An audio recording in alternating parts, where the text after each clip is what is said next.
ETF index mutual funds నేర్చుకుని stock మార్కెట్లో రాణించాలనుకుంటున్నారా? వెంటనే ఈ నెంబర్కి కాల్ చేయండి. Hi viewers, India's largest digital media network Suman టీవీకి స్వాగతం. ప్రస్తుతం మనతో ఉన్నారండి Kinnera welfare society founder and motivational speaker Nagachandrika అమ్మ. అమ్మతో మనం ప్రేమలో కనిపించే డేంజర్, కొన్ని భయంకరమైన ప్రమాదకరమైనవి కూడా మనకు చాలా మంది ఫేస్ చేస్తూ ఉంటారు. వాటిని ఎలా గుర్తించాలి అనేది అమ్మ దగ్గర తెలుసుకుందాం. అమ్మ నమస్తే. అమ్మ నమస్తే. అమ్మ, నిశ్శబ్దం అనేది, సైలెన్స్ అనే వర్డ్ నిజంగా చెప్పాలి అంటే కొంచెం భయంకరమైంది అని అంటాం. అదే నిశ్శబ్దం ఒక మౌనం, అర్ధాంగి అంగీకారం అంటారు. సైలెంట్గా ఉంటే అంటే నిశ్శబ్దం అనేది అంత భయంకరమైనప్పుడు ఒక ఆడది సైలెంట్గా ఉంది అంటే అది ఎలాంటి భయంకరమైన సిచ్యువేషన్స్? నిశ్శబ్దంలో అన్నీ ఉంటాయి, భయంకరమనే కాదు, ప్రశాంతత కూడా ఉంటుంది. రైట్. అనిశ్శబ్దంగా ఉన్నప్పుడే మనల్ని మనము ఆలోచించుకొని మనల్ని మనం చేసుకోగలుగుతాము. అనిశ్శబ్దం అనేది ఎప్పుడు రాదు. ఎక్కడో మనసు గాయపడినప్పుడు, వేరే ఏదైనా ఇన్సిడెంట్స్ జరిగినప్పుడు, మనసుకు బాగా నొప్పి తగిలినప్పుడు, మనం ఏమీ చేయలేని పరిస్థితికి వచ్చినప్పుడే నిశ్శబ్దంలోకి వెళ్ళిపోతాం.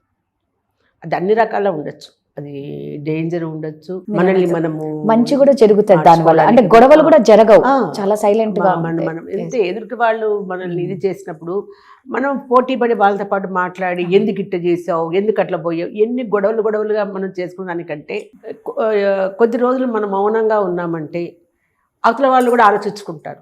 వాళ్ళు కూడా ఏదో ఆవేశంలోనో లేకపోతే ఏదో ప్రాబ్లమ్స్లోనో ఉండి ఏదన్నా నిర్లక్ష్యం చేయడమో లేకుంటే ఏదైనా గొడవ పెట్టుకోవడమో ఏమైనా జరిగింటాయి. ఒక్కటి మనము మన సిచ్యువేషన్సే ఆలోచించవద్దు, మన ప్రాబ్లమ్సే ఆలోచించద్దు, ఎదుటి వాళ్ళ ప్రాబ్లమ్స్ కూడా. నేను అనేది ఓన్లీ మగాళ్ళ గురించే నేను మాట్లాడతాను. ఇద్దరి గురించి. స్నేహాలంటే ఆడవాళ్ళు స్నేహం ఉండొచ్చు, మగాళ్ళతో స్నేహం ఉండొచ్చు, ఇంట్లో వాళ్ళతో కూడా ఉండొచ్చు, భర్తతో ఉండొచ్చు, ఎవరితో అయినా. కానీ ఒక గొడవ అయినప్పుడు రెండు చేతులు కలిస్తేనే చప్పట్లు అవుతాయి. ఇది ఇట్లా ఒక చేతితో ఎంతసేపు వదిలేదు కదా. ఇవతల వాళ్ళు మౌనం అయిపోయినారంటే అవతల వాళ్ళకి ఇంకా ఛాన్స్ ఉండదు. కొద్దిసేపు ఒక 5 minutes ఎక్కువ మాట్లాడతారేమో, ఇంకా అవతల వాళ్ళకి స్పందన లేకపోతే ఏం మాట్లాడతారు, నిశ్శబ్దం అయిపోతారు వాళ్ళు కూడా. వీళ్ళు నిశ్శబ్దంగా ఉంటే ఆ నిశ్శబ్దం వీళ్ళకి కూడా పాకుతుంది అనమాట. ఏం చేయాలో తెలియకుండా వాళ్ళు నిశ్శబ్దం అయిపోతారు. అట్లాగా ఆ నిశ్శబ్దంలో బాధ కూడా ఉంటుంది. నిశ్శబ్దంగా ఉండిపోయారు మనుషులు అంటే ఎదురు తగిలిన ఒక గాయం వల్ల కావచ్చు, అక్కడ జరిగిన సన్నివేశాలు కావచ్చు, ఎదుటి వాళ్ళు చేసిన మోసానికి కావచ్చు, అసలు దాన్ని అరిగించుకోలేక కూడా ఏం మాట్లాడాలో తెలియక మాట్లాడితే ఏమవుతుందని ఒక బాధతోనూ, మాట్లాడడానికి ఏమీ లేకపోవడము, ఇవన్నీ వల్లనే మనం నిశ్శబ్దంలోకి వెళ్ళిపోతాము. ఆ నిశ్శబ్దం వల్లనే మళ్ళీ మనం చక్కగా ఆలోచించుకొని మనం బయటికి రాగలుగుతాం. అంతేగాని ఆవేశంలో ఉన్నప్పుడు ఆవేశంగా మనము చేసామనుకో అన్నీ ఇదైపోతాయి.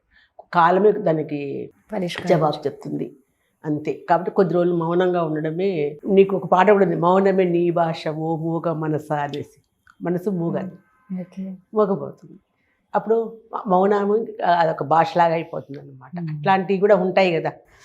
అలాగా ఒక నిశ్శబ్దాన్ని, కానీ ఒకసారి నిశ్శబ్దం భయంకరమనే అనిపిస్తుంది, చాలా భయంకరం. ఒంటరితనం వచ్చేస్తుంది. ఒంటరితనం వచ్చినప్పుడే నిశ్శబ్దం అయిపోతాం మనం అంతే.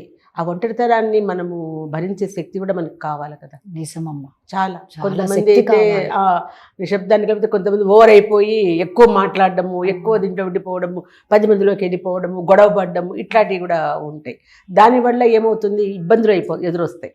నిశ్శబ్దంలోకి వెళ్ళినప్పుడే చక్కగా మనం ఆలోచించుకుంటాం, ఏం చేయాలా ఏం చేయకూడదు, మన మనసును మనమే కంట్రోల్ చేసుకొని నిశ్శబ్దంగా ఉన్నప్పుడు చేసుకోవచ్చు. నిజంగానే ఆడదనే కాదు, మగవాళ్ళకు కూడా ఉంటాయి ఈ ప్రాబ్లమ్స్. ఒక ఆడవాళ్ళకనే ఏమీ కాదు అని అనుకుంటాం మనము.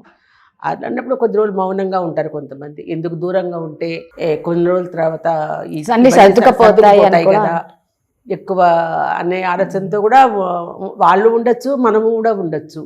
ప్రతి ఒక్క వ్యక్తి అది ఒక్కటే, ప్రేమలోనే ఇలా నిశ్శబ్దమైపోవాలి, గొడవలు వస్తాయి ఇట్లా అని కాదు.